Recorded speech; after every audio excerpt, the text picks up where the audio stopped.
Hello everyone, welcome to the Buzz the Prey Manga. Today we continue the latest Global Freeze chapter, rewritten and edited by me in English for a smooth reading experience. All visuals and story flow are personally edited to give you the best manga style storytelling. Support the original creator by checking the official manga. So let's dive right into the today's chapter. Chapter 2460, 7 Lava Tide 1. The night was lit up. It wasn't dawn. It was lava that turned the earth upside down. The mountains at the border of the East China Sea region and the Jiangnan region look as if they had been struck by a hammer from the earth's core. The mountains split open, and a red light shot into the sky, with a pillar of fire swirling with black smoke piercing straight into the clouds. Lava overflowed, rushing wildly along mountain ridges, ravines, tunnels, and drainage ditches like a runaway red dragon. Wherever it went, forests turned to ash, roads bubbled, and buildings collapsed with every breath. By the time people realized the magma eruption, the night had already been completely ignited and turned into a crimson night. Immediately following, gurgling and bubbling like the Qiantang River tidal bore, the scorching lava surged in from the distant horizon, seemingly slowly but actually like a tidal wave. Under a state of emergency alert, the city walls were filled with heavily armed warriors and powerful superhumans. But no matter how prepared they were, when they saw the terrifying waves of lava, all the border guards' eyes were filled with despair and fear. Quickly, call for backup. This is beyond our ability to handle. Evacuate the crowd immediately. The city walls can still hold out for a while. Arrange for people to enter the underground shelters immediately. Those who can should escape from the south of the city. Hurry, hurry, hurry. In the first city near the lava eruption zone, before the alarms could be fully raised, the residential buildings were swallowed up to the second floor by the red waves.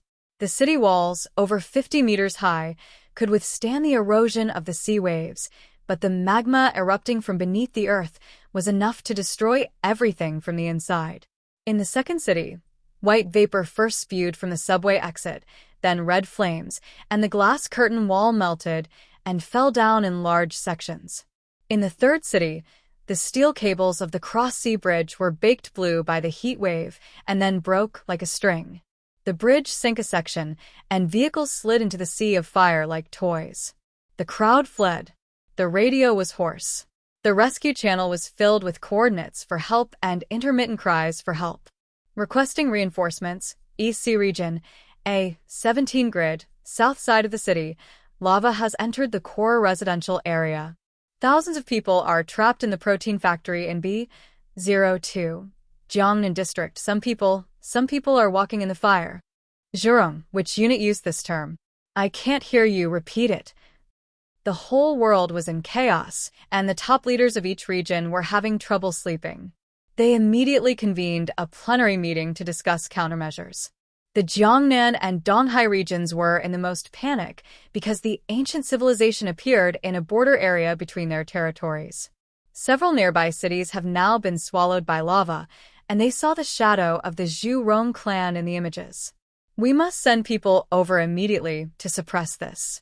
The crisis broke out inland, and the supreme commanders of the two regions immediately sent people to investigate the situation upon learning of it. In the high-level chat group of Huashu Kingdom, two names popped up almost simultaneously. East Sea region, Suzaku, departure. Jiangnan region, Zhurong, departure. Upon receiving Zhu Zheng's order, Tu Yunlai did not hesitate at all and immediately led the elite troops of his Yanyun Guard to the disaster site aboard F-37 fighter jets. Coincidentally, as a fire-type ability user, his codename is Zhurong. 5 years after the apocalypse, he finally, with the accumulation of various resources, became an inhuman of the Epsilon level. Ancient civilization. I'll probably die in battle. Tu Yunlai thought to himself, but his face remained as cold as ice. As a soldier, he was already very content to have survived for another 5 years after the apocalypse. He wasn't a master like Zhang Yi or Zhu Yu, and he knew why Zhu Zheng had sent him ahead first. The purpose was to have him act as a vanguard to explore the way, since Zhu Yu, as the trump card, could not be allowed to fall into trouble. Otherwise, Zhu Zheng's rule would be in jeopardy. Tu Yunlai knew this was the case, but he carried out the mission without the slightest hesitation. Soldiers are duty-bound to obey orders, and there are always those who need to sacrifice on the battlefield. Why can't it be him? In the night sky, two state-of-the-art F-37 supersonic fighter jets flew towards the lava zone from Blizzard City in the Jiangnan region and New East Sea City in the East Sea region. From the sky, one can see that the area where the two regions meet, spanning a diameter of over 500 kilometers, has turned completely crimson. On the Earth, lava flows like red syrup, possessing a destructive beauty. Several surrounding cities have been destroyed, and thick smoke billows from them. The soldiers who witnessed the scene had murderous eyes and were filled with killing intent. Prepare for battle. The wind pressure was torn apart with a loud bang. The Suzaku and Sea Dragon guards were closer together and arrived at the battlefield first. She was dressed in a deep red armor with clean lines on her neck and shoulders. The huge wings on her back were just phantom wings formed from frost and flames, cold and white, with tiny blue flames burning at their edges. She descended from the sky at high speed, braving the scorching heat. Above a city being eroded by lava, watching the red tide engulf the streets, his gaze was as cold as a knife. The heat wave has reached 3,600 degrees Celsius, and the surface air velocity is 30 meters per second. The environmental data was displayed in real time on her tactical helmet. She muttered, "We need to cool this area down." She stood in midair, her icy blue wings hovering high, and slowly raised her right hand towards the endless ocean of lava below. Ice flame. Boom. The power of the ice prison vermilion bird was fully unleashed. The icy blue flames, the cold flames, released a power that did not burn, but devoured. The blazing blue flames spread across the city like a canvas. Bingyan is also a fire tribute character, which is quite strange because she can directly absorb energy, and the more energy she absorbs, the stronger she becomes in combat. The immense heat and energy contained within the magma were instantly devoured by the ice flames, turning into hard, black rock. The air in the city suddenly turned cold, instantly forming thick, arched rock walls that stretched between the city and the lava. Ice and fire collided, producing a reverberation of shattering glass and exploding oil. The rocky wall was not a defensive line, but merely a way to deflect the surging red tide, leaving a gap for those still fleeing to escape. East China's Sea Search and Rescue Team advanced from the left flank. She spoke quickly, "Watch out for any strange life forms. Protecting yourself is the top priority."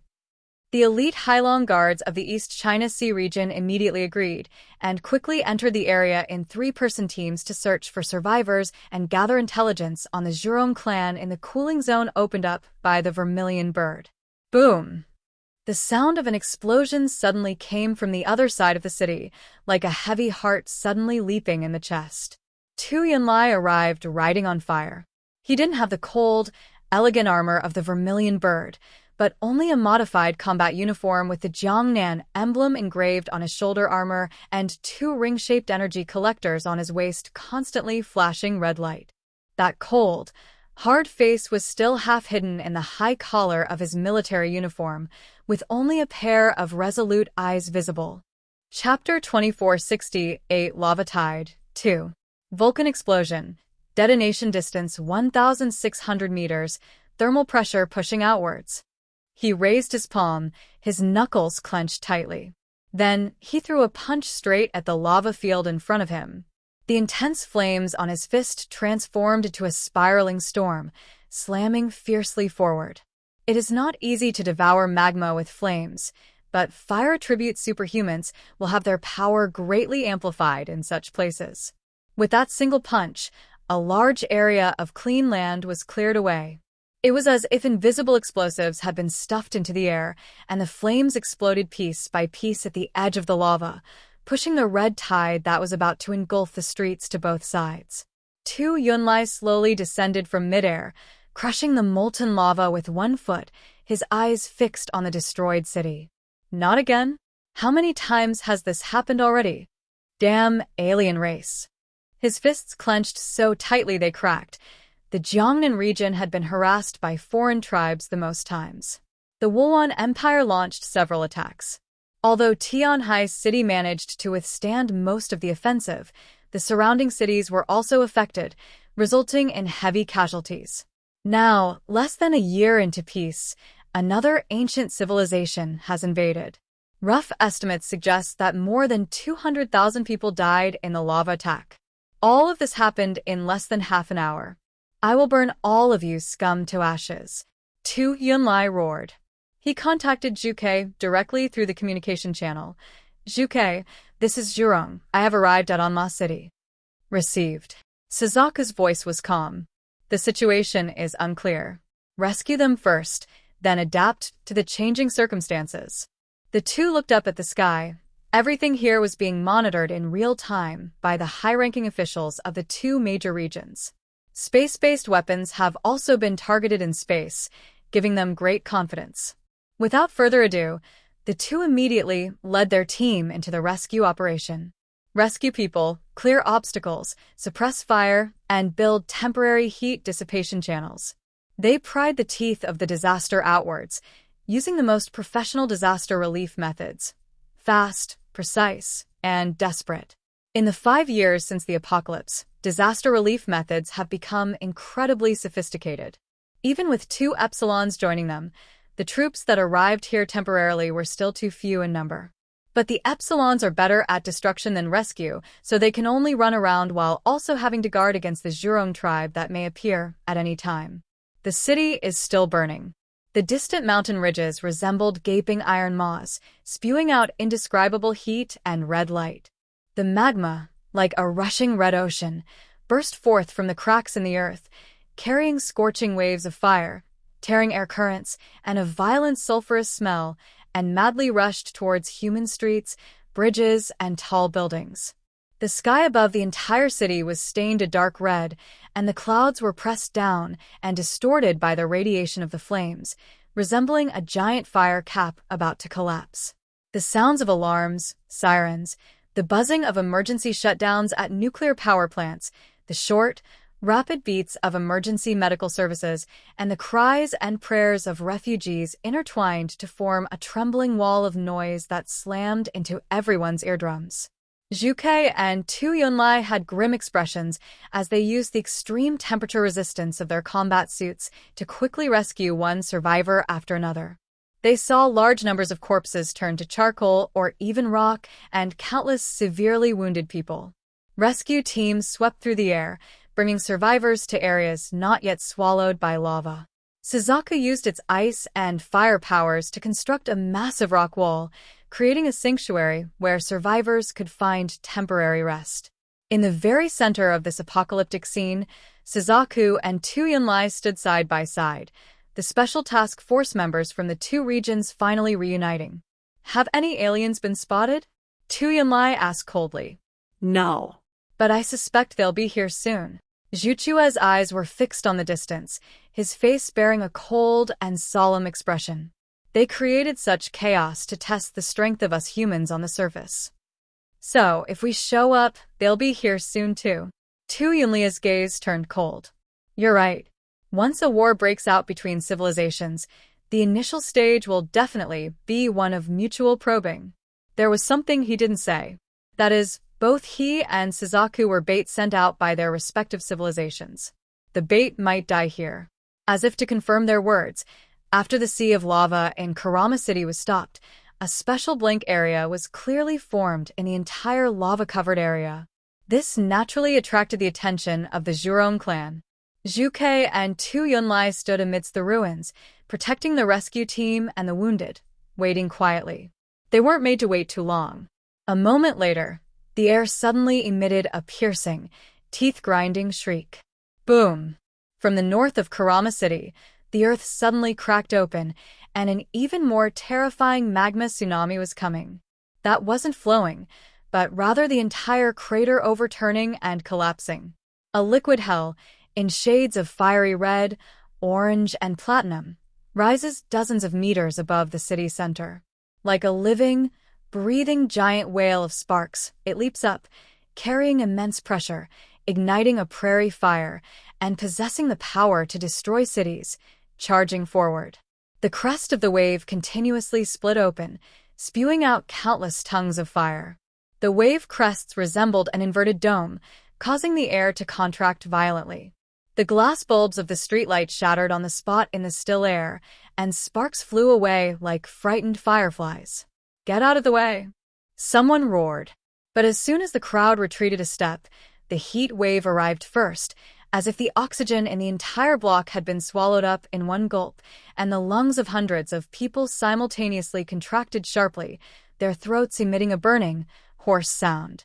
Zhuchue's eyes turned cold, and with a flap of her wings, she swiftly flew to the forefront of the lava tsunami. Facing the scorching lava pouring down from tens of meters high, her face showed no panic. She simply raised one hand, her fingers slightly spread, as if casually, and placed her palm towards the earth-shattering torrent of fire. The next instant, Ice Prison Vermilion Bird. A pure, cold, and still blue flame bloomed in her palm. It's not burning, it's devouring. The ball of icy blue flame expanded from a single point into a whole with almost philosophical silence, instantly transforming into the outline of a giant vermilion bird. The lines are as delicate as runes carved from frost, while the wings are intricate, forked, and densely packed, like hundreds of layers of extremely thin blue crystal sheets stacked together. It gently swayed forward. The roar stopped for a moment. The magnificent wave of fire, upon contact with the feather, was not extinguished or frozen, but rather taken over. All the heat, kinetic energy, radiation, and impact folded inward at the contact surface, absorbed by the blue flame, and transformed into new, pure, icy blue power. The churning at the crest of the fire wave was frozen in time, and the fiery currents inside seemed to be instantly drained of their source, the red and gold gradually fading to blue. The next instant, the entire sea of fire was flattened as if by an invisible giant hand, pressing down all the way to the ground, emitting a suppressed crack sound. The entire front of the city was blocked by Suzaku with a single hand. Chapter 2469 Lava Tide 3. This scene was projected live onto the giant screen in the Donghai City Command Center. Li Guangxiao stood in front of the circular screen in the command center, the buttons on his military uniform collar reflecting a cold light. He didn't offer any praise, but simply took a deep breath and said crisply, "Zhuke, continue the rescue and suppression. Tu Yunlai, please conduct an outer interception. Be careful not to be ambushed by the enemy. Xuanwu has entered the edge of the war zone and is on standby." Li Guangxiao frowned slightly. If things go wrong, he will provide support immediately. Xuanwu, as the Foundation, is currently at the port outside Donghai City. With the external situation changing rapidly, he could not leave at will. In the earphones, Zhuchue's voice was calm and normal. Received. Tu Yunlai slammed his fist into the ground, sending out bursts of fire that directed the surging heat from the ground into the diversion channel he had designated. Understood, Commander Li. I will work closely with Zhuke. At this moment, in Blizzard City, Jiangnan, Zhu Zheng rested one hand on the edge of the desk, the other behind his back, his gaze as gloomy as the back of a knife in the rainy night.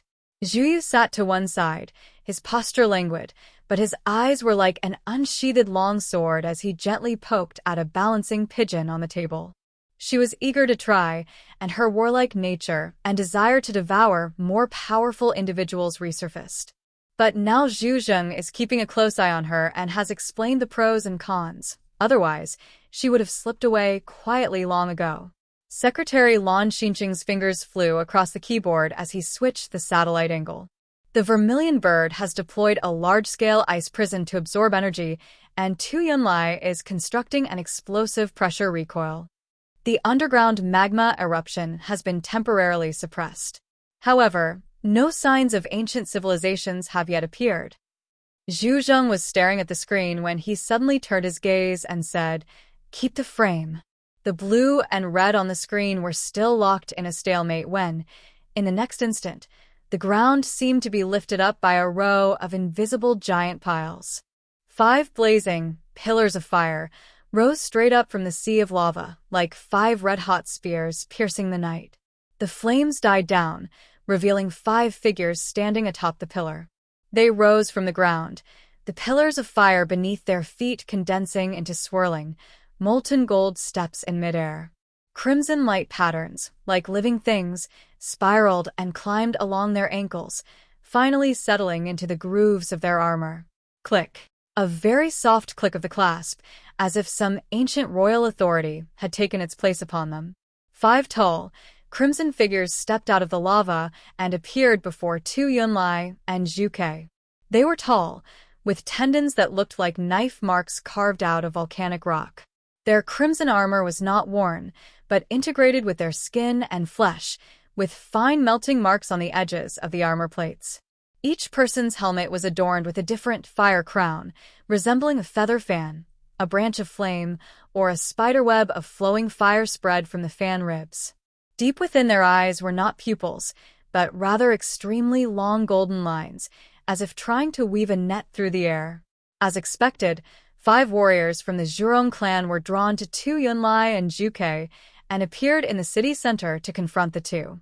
Such a majestic and eerie appearance instilled fear in the members of the Hailong Guard and Yenyun Guard behind them. Tu Yunlai and Zhu Chue's gazes also turned serious and cold. Finally, the culprit has shown himself? The one who caused all of this. The 2 men spoke in cold voices. Humans on land? One of them spoke, his voice deep and resonant, like the echo of a volcano's bulging belly. Although they don't speak the same language, radio waves can be converted by smart devices, allowing them to clearly understand each other's meanings. The moment the 5 people appeared, their imposing figures, each over 2 meters tall, allowed them to look down upon Tu Yunlai and Zhu Ke. Their eyes sized up the two, as if they were looking at rare beasts, but soon a look of disdain appeared in their eyes. It doesn't seem like much.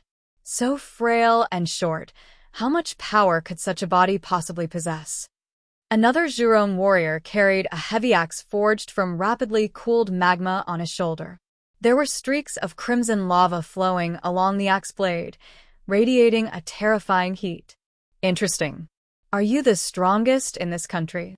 Zhu Ke withdrew the blue flame from her palm, turned her head slightly, and coldly did not answer. She merely raised her eyes to look at the 5 people who emerged from the lava, as if examining 5 ores awaiting analysis. Tu Yunlai grinned, his icy teeth like those of a ferocious beast ready to devour its prey, his killing intent palpable. No matter who you are, it was you who burned the city to the ground. He raised his hand, his knuckles cracking like 10 tiny gun bolts cocking simultaneously. Then don't leave. The 5 Zhurong warriors exchanged glances and then laughed, as if they had heard a funny joke. According to the rules, warriors should follow etiquette before a duel. The soldier in the very center held his musket horizontally, the veins on the barrel gleaming brightly. Register. Test the waters. Choose the sacrifice. You're being too long-winded, another soldier interrupted, his eyes slightly impatient, but each word still carrying a royal arrogance. Why don't you just try it and see? He stretched out his palm and gently pressed it towards the other side of the city. The entire earth seemed to undulate at the same time. The remaining molten liquid that had not yet solidified was smoothed out in the air by an unseen giant hand and then tightened. The magma, powerful enough to sweep away 3 tall buildings, instantly constricted into a fiery spear less than a meter in diameter. The warriors of Zhurong, wielding magma spears, hurled them with all their might. The magma spear, containing extreme heat and accompanied by a piercing sonic boom, pierced straight at Suzaku's face. The spear was so fast that it was as if the concept of distance had been erased. In the blink of an eye, they arrived in front of Suzaku. The air was distorted by the extreme heat, and the space in front of them seemed to be trembling slightly. Suzaku didn't even lift her eyelids. She simply brought 2 fingertips together and flicked them lightly towards the magma spear. Pop! Ice blue light rippled from her fingertips, forming a wave-like power that touched the fiery spear layer by layer. In an instant, the color of the fire spear quickly dimmed, the crimson color dissipated, and it turned into the ash of the rock inch by inch. All the heat was completely absorbed by the vermilion bird. A hint of surprise flashed in the eyes of the Zhurong warrior who was throwing the spear. It actually blocked it. Suzaka coldly raised her head and looked at the warrior who had launched that attack. It seems that the strength of your race is nothing special. Pretty. At the East China Sea Command Center, Xuanwu cheered upon witnessing this scene. These lava men aren't so scary after all. Li Guangxiao's expression remained grave. They are merely testing us. We must not let our guard down. The 5 Zhurong warriors finally dropped their disdain. The humans on land seem more interesting than we imagined.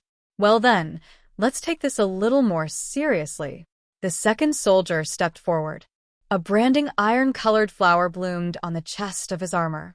He crossed his arms in front of his chest and suddenly pulled them apart. The next moment, 2 huge spatial rifts split open in the space in front of them. Today's chapter. Tell me in the comments which part you enjoyed the most. If you love manga style stories, don't forget to like the video and subscribe the Buzz Play Manga. See you in the next chapter with more surprises. Thank you.